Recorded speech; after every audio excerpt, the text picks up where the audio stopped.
Are you still manually typing equals SUM every single time you need to add up numbers in Excel? There is a keyboard shortcut that does it instantly. No type. Every day, millions of Excel users waste precious time clicking into a cell, typing out the equals sign, then SUM, then selecting. Here is a sales table with numbers in columns B, C, and D.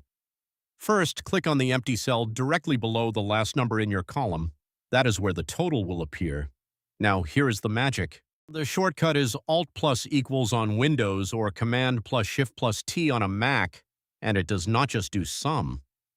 If you click the small drop-down arrow next to the AutoSum, watch what happens when you select the entire empty row at the bottom across all three columns, and then press Alt plus equals just once. Excel fills in the sum formula. You just learned how to use the AutoSum shortcut, Alt plus equals, to calculate totals across entire tables in a single keystroke.